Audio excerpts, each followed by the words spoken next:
அருளிராளுமாய் பெய்யும் உறுதி வாக்கிதுவே ஆறுதல் தீருதல் செய்யும் சபையை உயிர்ப்பிக்குமே அருளிராளு அருளவசியமே அற்புதமாய் சிற்பமாய் அல்ல தீரலாய் பெய்யட்டுமே அற்புதமாய் சிற்பமாய் அல்ல தீரலாய் பெய்யட்டுமே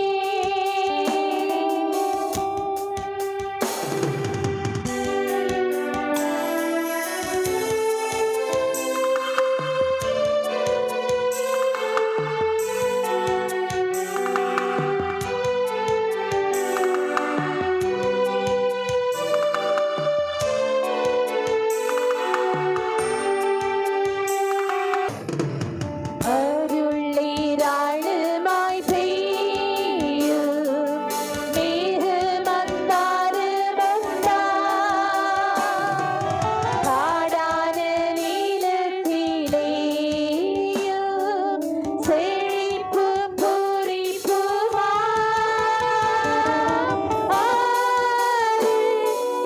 அருளிராளு அருளவசியமே அற்புதமாய் சிற்பமாய் அல்ல தீரலாய் பெய்யட்டுமே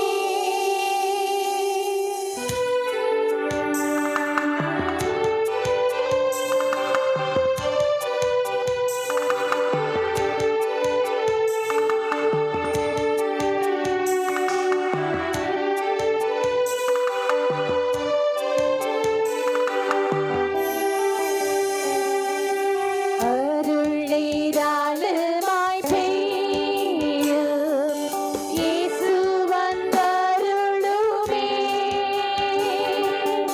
இங்குள்ள கூட்டத்திலேயும் கிரியை செய்தருளுமே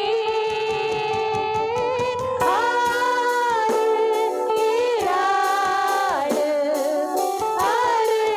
அருளவசியமே அற்புதமாய் சிற்பமாய் அல்ல தீரலாய் பெய்யட்டுமே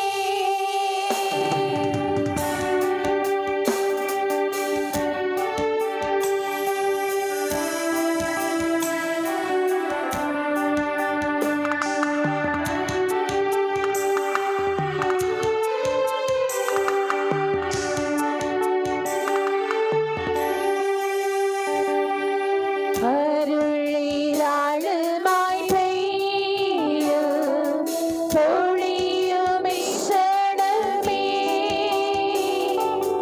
அருளின் மாரியை தாரும் ஜீவதாயாபரரே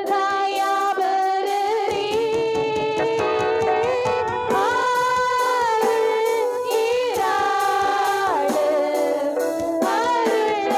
அருளவசியமே அற்புதமாய் சிற்பமாய் அல்ல தீரலாய் பெய்யட்டுமே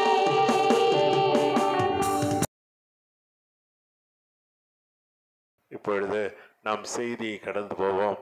இந்த பாடல் பாடினார்களே, அது மோரியாவில் ஆபிரகாமை பாராதோர் போல மௌனமாயிருந்தார் என்று பாடினார்கள். மோரியா என்பது ஒரு மலை. ஆண்டவர் திடீரென்று ஒரு நாள் ஆபிரகாமை அழைத்தார். ஆபிரகாமை அழைத்து, ஆபிரகாமே, 100 வயதில் நீ பெற்றெடுத்த ஒரே மகன், ஏக புதல்வன், அந்த ஏக புதல்வனை நீ நான் காட்டுகிற இடத்துக்கு கொண்டு போ. மோரியா மலையில நான் காட்டுகிற இடத்துக்கு கொண்டு போ. அங்கே கொண்டு போய் அவனை தகன பலியிடு, அதாவது கொளுத்திடு. அவனை அப்பெல்லாம் அப்படி பலியிடுவார்கள். தகன பலியிடு என்று சொன்ன உடனே அவன் மனைவிடத்துல சொல்லி இருப்பானா? சொன்னா நடக்கவே நடக்காது. அந்த அம்மா விடவே விடாது. ஆகவே சாராளிடத்திலே சொல்லவில்லை. சாராளிடத்திலே சொல்லாமல் நேராய் 2 வேலைக்காரர்களை அழைத்தார். மகனை அழைத்தார். மகனை அழைத்து ஒரு கட்டையெல்லாம் எடுத்துக்கொண்டு நெருப்பெல்லாம் இப்பொழுது போல பத்தி குச்சி எல்லாம் அப்ப கிடையாது. ஆகவே நெருப்பு எடுத்துக்கொண்டு புறப்பட்டார்கள். புறப்பட்டு பாதி தூரம் போகும்போது மகன் கேட்கிறான், அப்பா கட்டை இருக்கு, நெருப்பு இருக்கு, ஆடுங்கப்பா, ஆடு நீங்க கொண்டு வரலையப்பா. அது கர்த்தர் பார்த்து கொள்ளுவார். ஜீசஸ் எப்படி கலக்கம் இல்லாமல் தைரியமா இந்த வார்த்தையை சொல்ல முடியும்? அது கர்த்தர் பார்த்து கொள்ளுவார் என்று சொல்லிவிட்டு வேலைக்காரர்களை கீழே நிறுத்தி விட்டார். மகனுடைய தோள் மேலே அதே கட்டை, எந்த மகனை கொண்டு போய் எந்த கட்டை மேலே வைத்து அவனை கொளுத்த போகிறாரோ அந்த கட்டையை சுமக்க வைத்தார். அந்த கட்டையை சுமந்து கொண்டு மகன் வருகிறான். மேலே மலைக்கு போயாயிட்டு அங்கே கல்லெல்லாம் அடுக்கினார்கள். கல்லெல்லாம் அடுக்கி இந்த கட்டையை எல்லாவற்றையும் அடுக்கினார்கள். கட்டை எல்லாவற்றையும் அடுக்கி மகனிடத்துல கையை நீட்டு என்று சொல்லுகிறார். அவன் கையை நீட்டுகிறான், அவனுடைய காலை நீட்டுகிறான், கட்டுகிறார். கட்டி அப்படியே தூக்கி படுக்க வைக்கிறார். இந்த மகன் தகப்பனை காட்டிலும் கீழ்ப்படிதல் உள்ளவன். அல்லேலூயா. தகப்பனை காட்டிலும் கீழ்ப்படிதல் உள்ளவன். அப்படியே படுக்க வைத்து விட்டு கத்தியை தூக்கி மகனை ஒரே வெட்டாய் வெட்டுகிறதற்கு கத்தியை தூக்கிறார்.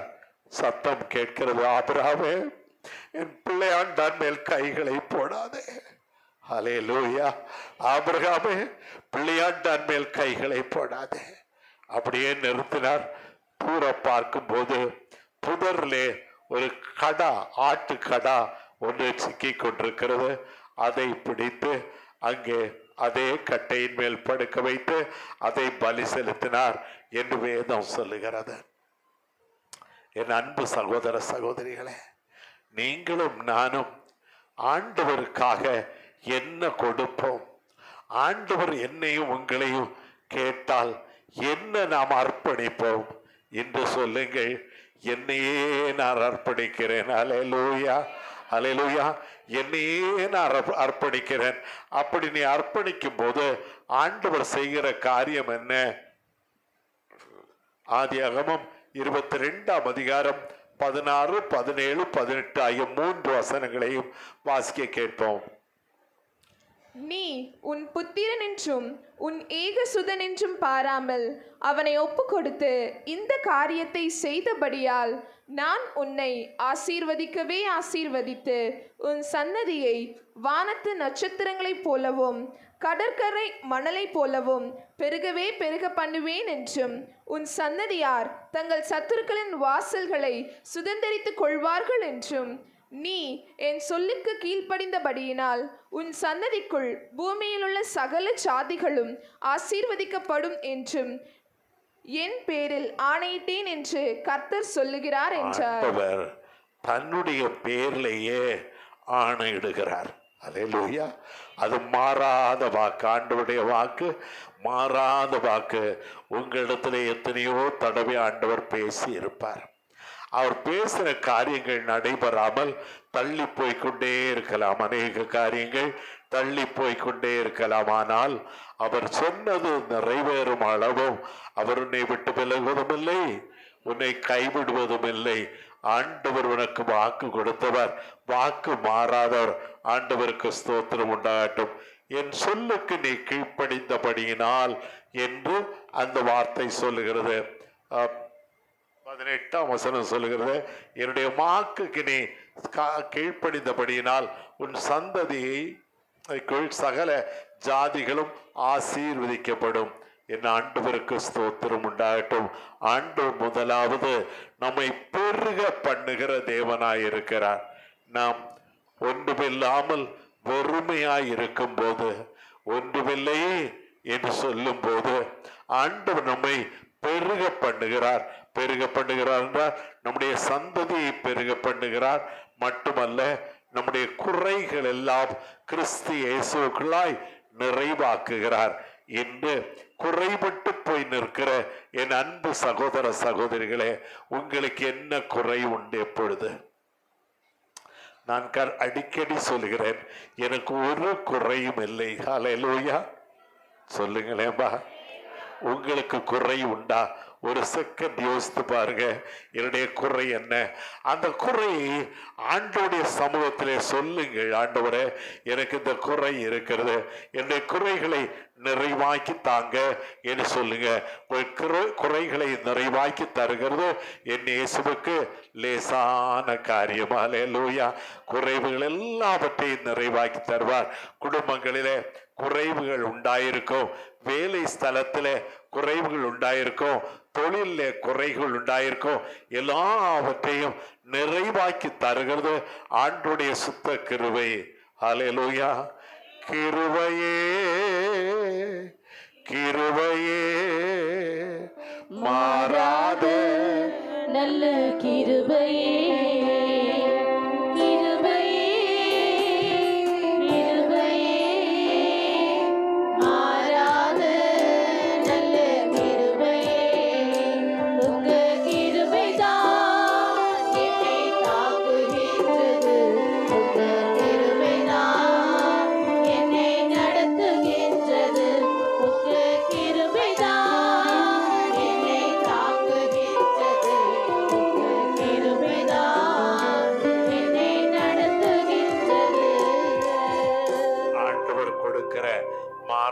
வாக்கை பாருங்களேன். ஆதியாகமம் 26:4-5 ஆகிய வசனங்கள். ஆபிரகாம் என் சொல்லுக்கு கீழ்ப்படிந்து என் விதிகளையும் என் கற்பனைகளையும் என் நியமங்களையும் என் பிரமாணங்களையும் கை கொண்டபடியினால் நான் உன் சந்ததியை வானத்தின் நட்சத்திரங்களைப் போல பெருக பண்ணி உன் சந்ததியை வானத்தின் நட்சத்திரங்களைப் போல பெருக பண்ணுவேன் என்று கர்த்தர் சொல்லுகிறார். இன்றைக்கு இந்த உலகத்தில் இருக்கிற அநேக ஜாதியார், அநேக மக்கள் ஆபிரகாமின் சந்ததியார் தான். அதுல இஸ்லாமியர்கள் என்று நாம் சொல்லுகிறோமே, அவர்களும் ஆபிரகாமின் சந்ததியார் தான். யூதர்கள் ஆபிரகாமின் சந்ததியார் தான். இப்படி எங்கு திரும்பினாலும் ஆபிரகாமின் சந்ததி நிறைந்து காணப்படுகிறது. இந்த ஆபிரகாமின் சந்ததிக்காக நாங்களும் அனுதினம் ஜெபிக்கிறோம். ஆண்டவரே, யூத மக்களுக்குள்ளே ஒரு விடுதலை கட்டளையிட வேண்டும் என்று எங்களோட கான்ஃபரன்ஸ் பிரேயர்ல சக்தி என்று சொல்லுகிற தம்பி வருவார். அவர் தினமும் ஜெபிப்பார். 2-3 நாட்களுக்கு முன்னே ஒரு செய்தி நமக்கு வந்தது. என்ன செய்தி? அங்கு என்ன நடந்தது? ஆண்டவருடைய தரிசனம் கண்டார்கள். அங்க இருக்கிற அநேகர் இஸ்லாமியர்கள், அவர்கள் கர்த்தருடைய காட்சி வானத்திலே கண்டார்கள். மட்டுமல்ல, எல்லாரோடும் ஆண்டவர் பேசினார். காசா என்ற பட்டணத்தில் ஆண்டவர் எல்லாரோடும் பேசினார். அவர்கள் உணர்வடையத்தக்கதாக பேசினார். பேசின உடனே அத்தனை பேரும், இந்த இயேசுநாதருடைய காட்சியை கண்ட அத்தனை பேரும் இருதயத்தில் குத்தப்பட்டவர்களாக அப்படியே கிறிஸ்தவர்களாய் மாறினார்கள். அல்லேலூயா. எவ்வளவு பேர்னு நினைக்கிறீர்கள்? ஒரு நிமிஷத்துல மாறினவங்க 60 லட்சம் பேர். கைகளை தட்டக்கூடாதா? 60 லட்சம் இஸ்லாமிய சகோதர சகோதரிகள் கிறிஸ்தவர்களாய் மாறினார்கள். காசாவில் போன வாரத்துல நடந்தது. உங்கள் வாழ்க்கையில ஆண்டவர் உங்களுடைய ஜெபத்தை கேட்பாரா மாட்டாரா? நிச்சயமாய் கேட்பார். யாரை கொண்டேனும் ஆண்டவர் விடுதலை கட்டளையிடுவார். ஆண்டவருக்கு ஸ்தோத்திரம் உண்டாகட்டும். உபாகமம் 7:13 சொல்லுது, உடைய கர்ப்பத்தை ஆசீர்வதிப்பார், உடைய நிலத்தின் கனியை ஆசீர்வார், உடைய தானியம் ஆசீர்வதிக்கப்படும். வாசியமா உபாகமம் 7:13. உன்மேல் அன்பு வைத்து உன்னை ஆசீர்வதித்து உனக்கு கொடுப்பேன் என்று உன் பிதாக்களுக்கு ஆணையிட்டு கொடுத்த தேசத்தில் உன்னை பெருக பண்ணி உன் கர்ப்ப கனியையும் உன்னுடைய கர்ப்பத்தின் கனியையும் உன் நிலத்தின் கனிகளாகிய உன் நிலத்தின் கனிகளாகிய உன் தானியத்தையும் உன் திராட்சரசத்தையும் உன் எண்ணெயையும் உன் மாடுகளின் பலனையும் உன் ஆட்டு மந்தைகளையும் ஆசீர்வதிப்பார். எல்லாவற்றையும் ஆசீர்வதிப்பார். உங்களுடைய வாழ்க்கையில உங்களுடைய தேவைகள் எல்லாவற்றையும் சந்திப்பார். உங்களை ஆசீர்வதிக்கவே ஆசீர்வதிப்பார். ஆண்டவருடைய வாக்குகள் மாறாத வாக்குகள். அவருடைய வாக்குகளை நம்புகிற பிள்ளைகளுக்கு எல்லாம் நடந்தேறும். ஆண்டவரை விசுவாசியுங்கள். ஆண்டவரே, உடைய சித்தம் எப்பொழுது ஆண்டவரே, என்னுடைய சித்தத்தின்படி அல்ல, உடைய சித்தத்தின்படி நடக்க என்னை ஒப்பு கொடுக்கிறேன்னு சொல்லுங்கள். 14ஆம் வசனம் சொல்லுது, அதுல மலடு இருப்பதில்லை. மட்டுமல்ல 15ஆம் வசனம் சொல்லுது, சகல நோய்களையும் உன்னை விட்டு அகற்றுவார். அது 2 வசனம் வாசிங்க. சகல ஜனங்களை பார்க்கிலும் நீ ஆசீர்வதிக்கப்பட்டிருப்பாய்.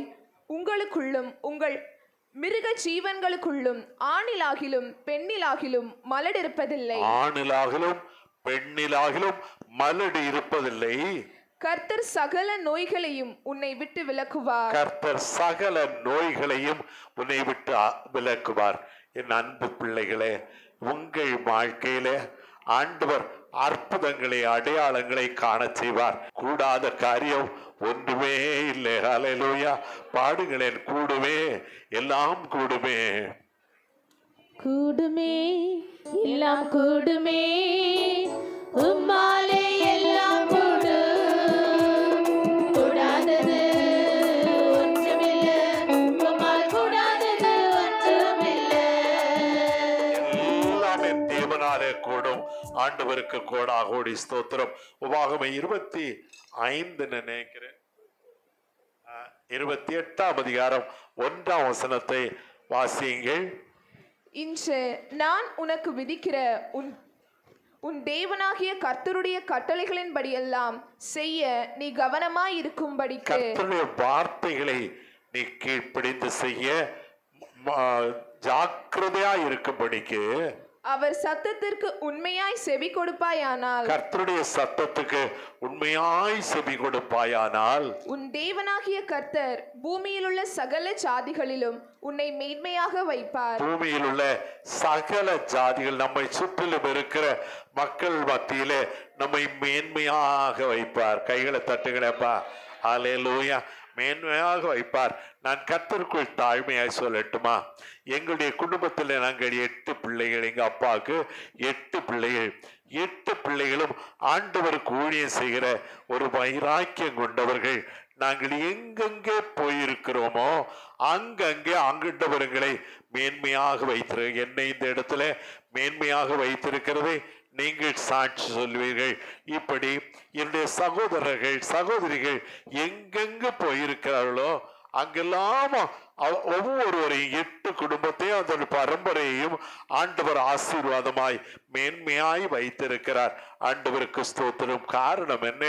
என்னுடைய தகப்பனாருக்கு தெரிந்ததெல்லாம் ஊழியம் செய்ய வேண்டும், ஊழியம் செய்ய வேண்டும், ஊழியம் செய்ய வேண்டும். ஆனால் அவர் அதிகமாய் பிரசங்கம் பண்ண மாட்டார். கேரளாவை சேர்ந்த கொச்சு குஞ்சு என்று சொல்லுகிற மகாபெரிய பரிசுத்தவான், குஞ்சப்பி என்று சொல்கிற மகாபெரிய பரிசுத்தவான்கள், அவர்களுக்கு தமிழ் தெரியாது. அவர்கள் வருவார்கள். என்னுடைய தகப்பனார் அவர்களோடு கூட போய் அவர்களுக்காக டிரான்ஸ்லேஷன் பண்ணுவார். மலையாளத்திலிருந்து தமிழ்ல டிரான்ஸ்லேஷன் பண்ணுவார். அவர்களிடத்துல பைத்தியமாய் காணப்பட்டார்.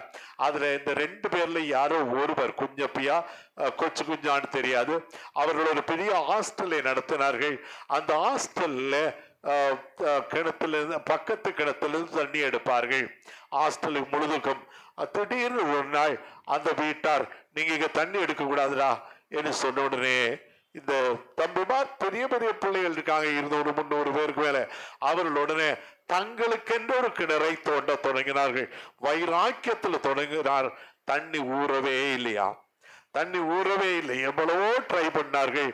பிறகு எப்படியோ அதை அந்த தகப்பனார் வளர்ப்பு தகப்பன் அவருக்கு தெரிவித்தார்கள். அவர் நேராய் வந்தார். வந்து இந்த பிள்ளைகளை கூப்பிட்டு, நீங்கள் வைராக்கியத்திலே செய்தால் அதை ஆண்டவர் கனப்படுத்துவாராப்பா? கனப்படுத்த மாட்டார். போங்கள், அந்த தாய் தகப்பனிடத்துல போய் மன்னிப்பு கேளுங்கள். அப்பா, நாங்க தப்பு செய்யலப்பா, அவங்க தான்ப்பா தப்பு செஞ்சாங்க. பரவாயில்லை, நீங்க போய் மன்னிப்பு கேட்டு அவங்களையும் கூட்டி கொண்டு வாங்க என்று சொல்லி அழைத்து கொண்டு வந்து அதுல அந்த முதன்மையான தம்பி இடத்துல ஒரு கல்லை எடுத்து ஜெபம் பண்ணி கொண்டு இதை தோன்றது கிணத்துக்குள்ள போடு என்று சொன்னாராம். தண்ணியே இல்லை. இவன் போட்டா ஒரு 10-20 அடி உயரத்துக்கு தண்ணி பெருகி இருக்கு. அதுல போய் விழுது கல்லு. அல்லேலூயா. எப்படிப்பட்ட பரிசுத்தவான்கள் பாருங்கள், மகா பெரிய பரிசுத்தவான்கள். இன்னொருவர் எங்களுடைய ஊர்ல ஒரு உயர் ஜாதிக்காரர்கள் என்று சொல்லுகிற மக்கள் நிறைவாய் உள்ள ஒரு இடம் உண்டு. அங்கே ஆண்டவருடைய சத்தியத்தை சொல்ல விட மாட்டார்கள். ஆனால் அங்கே மேடை போட சொன்னார். அங்கே மேடை போட்டு அங்கே ஊழியம் நடந்து கொண்டிருக்கும்போது பயங்கரமான மழை. எங்க ஊர்ல மழையை நீங்க பார்த்திருக்க மாட்டீங்க. கொட்டுன்னு கொட்டும். அப்படி மழை பெய்ய தொடங்கினது. அப்பொழுது இவர் மேடையில் நின்று கொண்டு சொன்னார், மழையே நீ பெய்யணும். എന്നാൽ ഞങ്ങൾ ഇരിക്കുന്ന സ്ഥലത്ത് പെയ്യരുത്. நீ பெய்யணும். ஆனா நாங்க இருக்கிற இடத்துல பெய்யக்கூடாது. சுற்றி இந்த கூட்டம் இல்லாத கூட்டத்தை தாண்டி பயங்கர மழை பெய்கிறது, வெள்ளம் ஓடுகிறது. இவர்கள் நடத்துகிற கூட்டத்தில் மழை பெய்யல. அல்லேலூயா. அப்படி ஒருவர், இப்படி ஒருவர், இப்படிப்பட்ட மகா பரிசுத்தவான்களோடு கூட சென்று டிரான்ஸ்லேஷன் பண்ணுகிறவர் என்னுடைய தகப்பனார். அவருடைய ஆசை எல்லாம் எல்லாரும் ஊழியம் செய்ய வேணும், எல்லாரும் ஊழியம் செய்ய வேணும். இங்க இருக்கிற என் அன்பு பிள்ளைகளை நான் ஊழியம் செய்வேன் என்று சொல்லுகிறவர்கள் அப்படியே கைகளை உயர்த்தி அல்லேலூயா சொல்லுங்களேன். நீங்கள் என்னுடைய பிள்ளைகள், நீங்கள் எல்லாரும் ஊழியம் செய்ய வேணும். ஆண்டவருக்கு ஸ்தோத்திரம்.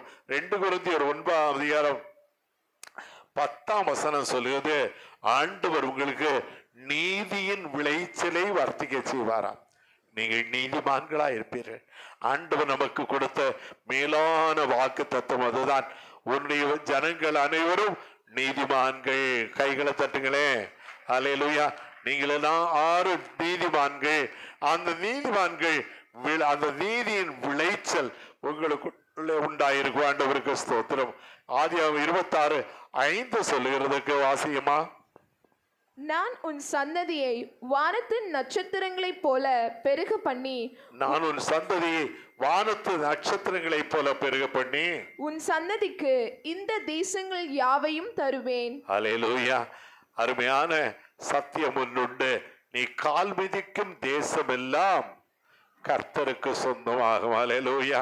நீ கால் மிதிக்கும் தேசம் எல்லாம். என் அன்பு பிள்ளைகளே, நீங்கள் ஒரு முயற்சி எடுப்பீர்களா? உங்களால் முடிந்த கொஞ்ச தூரம் இந்த தெருக்கள்ல நீங்கள் நடந்து போங்க.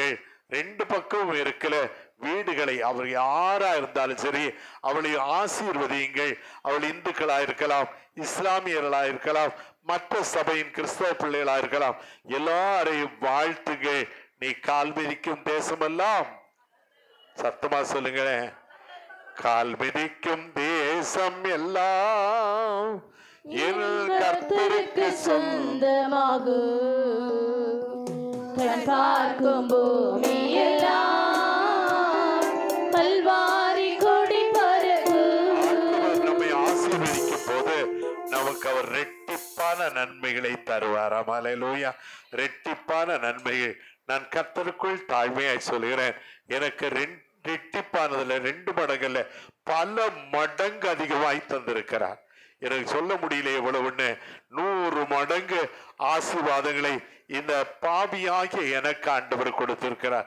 நீதிமான்களாகிய உங்களுக்கு அவர் கொடுக்க மாட்டாரா? வாசிங்க சகரியா 9:12. நம்பிக்கையுடைய சிறைகளே, அரணுக்கு திரும்புங்கள். முதல் கேள்வி, நீ நம்பிக்கை உடையவன் தானா? நீ நம்பிக்கை உடையவள் தானா? நீ சிறைப்பட்டு போய் இருக்கிறாயா? நம்பிக்கையுடைய சிறைகளே, நீ கட்டப்பட்டிருக்கிறாயா? ஒன்றையும் ஆதாயம் பண்ணிக்கொள்ள முடியாதபடி கட்டப்பட்டிருக்கிற உன்னை நீ விடுதலையாவாய் என் நம்புகிறாயா? நம்பிக்கையுடைய சிறைகளே, அரணுக்கு திரும்புங்கள். அரணுக்கு திரும்புங்கள். உடைய பார்வை எல்லாம் கர்த்தரிடத்தில் இருக்கட்டும். அவர்தான் நமக்கு அரணும் கோட்டையுமானவர். உடைய பார்வை எல்லாம் கர்த்தரிடத்தில் இருக்கட்டும். அல்லேலூயா. என் கர்த்தர் எனக்காக யாவையும் செய்து முடிப்பார் என்ற பார்வையோடு பாருங்கள். ரெட்டிப்பான நன்மையை தருவேன். நான் ரெட்டிப்பான நன்மையை தருவேன். என்னால பாடாம இருக்க முடியல.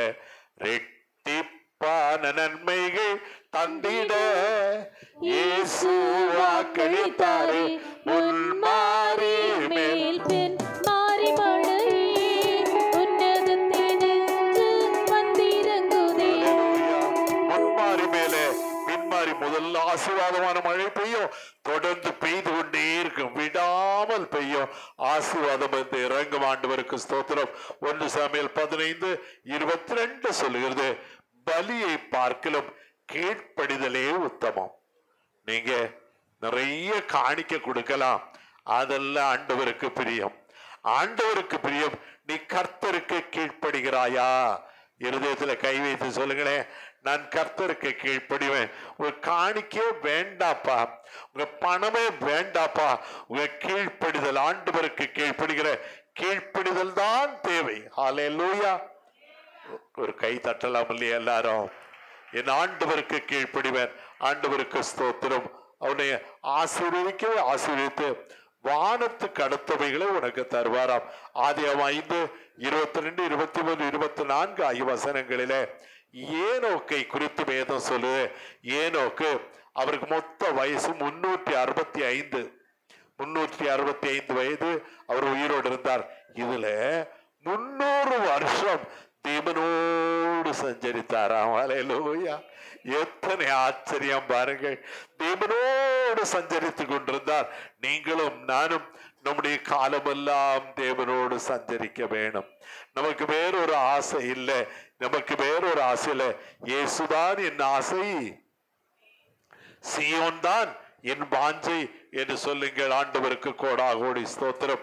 எபிரேயர் 11:5 சொல்லுது, விசுவாசத்தினாலே ஏனோக்கு காணப்படாமல் போன. வாசியமா?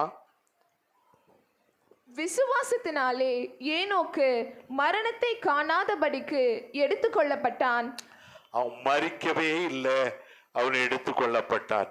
என்ன பெரிய பாக்கியம்! இப்படிப்பட்ட பாக்கியம் நம்மள யாருக்காவது கிடைக்குமானால் நாம் பெரிய பாக்கியவான்களா இருப்போம். உங்களுக்கு யாருக்காவது சாகணும்னு ஆசையா? எனக்கு ஆசை இல்லை. ஹல்லேலூயா. எனக்கு ஆசை இல்லை.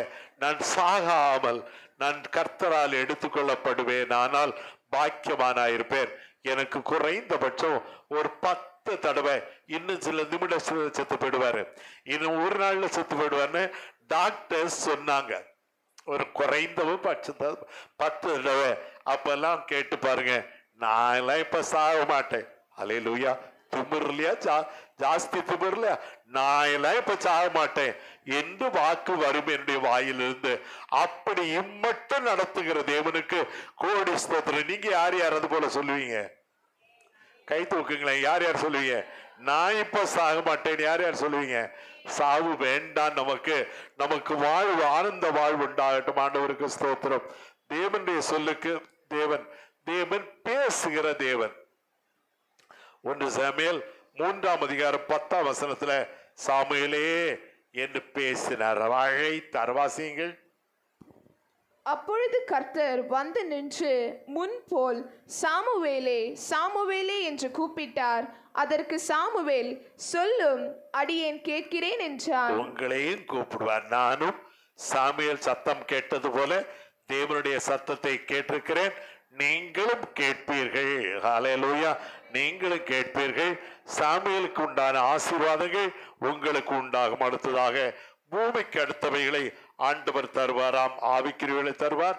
பூமிக்கு அடுத்தவைகள் ஆதியாகமம் 39:5-6 போத்திப்பாருடைய வீட்டுல யோசேப்பை கொண்டு வேலைக்காரனாக வைத்தார்கள். ஒரு வேலைக்காரனாய்த்தான் வந்தான்.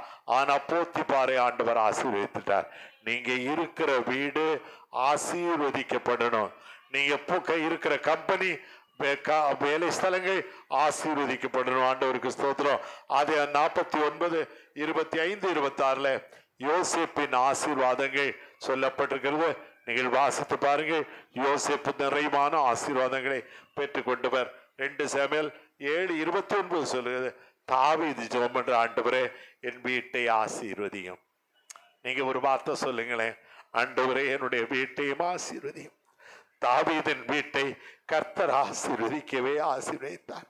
என்னுடைய வீடு ஆசீர்வதிக்கப்படும். சொல்லுங்கப்பா, நீங்க போகும்போது சொல்லிட்டு போடுங்க, என்னுடைய வீடு ஆசீர்வதிக்கப்படும். ஆண்டவருக்கு ஸ்தோத்திரம். சங்கீதம் 24, 3, 4, 5 ஆகிய வசனங்கள். யார் யார் ஆசீர்வாதம் பெறுவார்கள் சொல்ல வாசிங்க. யார் கர்த்தருடைய பர்வதத்தில் ஏறுவான்? யார் கர்த்தருடைய பர்வதத்தில் ஏறுவான்? யார் அவருடைய பரிசுத்த ஸ்தலத்தில் நிலைத்திருப்பான்? கைகளின் சுத்தமுள்ளவனும். என்னது? கைகள் சுத்தமா இருக்கணும். வேண்டாத காரியங்களுக்கு இந்த கை போகக்கூடாது. கைகளில் சுத்தமுள்ளவரும் இருதயத்தில் மாசு இல்லாதவனுமாய் இருதயத்துல கரை இருக்கக்கூடாதுப்பா. தேவையில்லாத கரை இருதயத்தில் இருக்கக்கூடாது.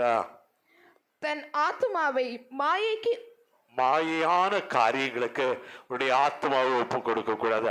அப்ப நீ ஆசீர்வதிக்கப்பட. ஆண்டவருக்கு ஸ்தோத்திரம். கடைசியாக நீதிமொழிகள் 10:22 சொல்லுது, கர்த்தரின் ஆசீர்வாதமே நமக்கு நல்லது. வாசியமா? கர்த்தரின் ஆசீர்வாதமே ஐஸ்வர்யத்தை தரும். ஐஸ்வர்யம் வேணும்னு முயற்சி எடுக்காதீங்க.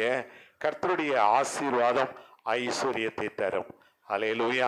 அந்த ஐஸ்வர்யம் உங்களை விட்டு எடுபடாது. அப்படியே கண்களை மூடுங்களேன். அல்லேலூயா. நீங்கள் எனக்கு நேராய் கையை நீட்டுங்கள், நான் உங்களுக்கு நேராய் கையை நீட்டுகிறேன். ஒருவருக்கு வாழ்த்துவோமே. ஆண்டவரே, அருமை பிள்ளைகளை வாழ்த்துகிறேன், அருமை பிள்ளைகளை வாழ்த்துகிறேன். வாழ்ந்து சுகமாயிருப்பீர்களாக இயேசுவின் நாமத்தில் பிதாவே. ஆமென், ஆமென். உங்களுக்கு இந்த ப்ரோகிராம் பிடிச்சிச்சா? அப்பனா